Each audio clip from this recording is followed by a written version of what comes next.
shule. Hapa ndio nilileta shule. Kamau, just come. Wewe running the other fast, running, and you are there seated. You look your father. Useless. Yeah? Go and read there. Nakwambia kama usome ukae kama watoto wengine huku nje. Mwalimu, habari? Nzuri mzazi. Nimekuja kuangalia kijana yangu anaitwa Kamau. Kamau? Hakufikisha report form na Kamau, this one Kamau. Kamau huyo mmoja.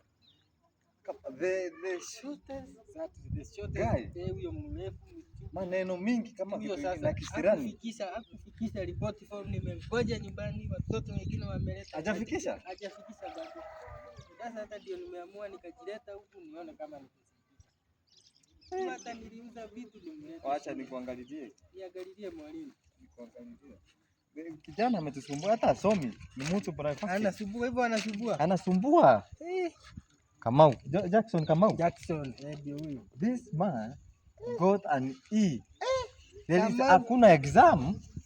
Nilimpelekea exam ya English, akasema rudisha, ati nipewe wenye unataka kufanya. Kamau sasa. Kamau, umesema ni Kamau? Jackson. Yes. Kamau. E.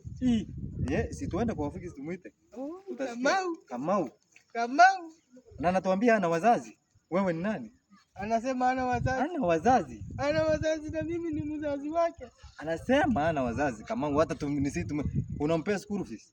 Nalipa kila kibata, niliuza ng'ombe nimlete shule. Kumbe niliuza nikaleta ingine. Kamau alisema ana wazazi. Mimi hata ndio nimejitolea kumsomesha, nalipa school. Kumbe anakuranga school fees. Hiyo anakula itwe. Kamau. Mahali hata amefanya makosa si kufikisha ripoti mu. Ni kukula pesa yangu. Mwite. Tuende staff. Ita Kamau. Alafu sasa tuende Kamau. Ita Kamau hapa.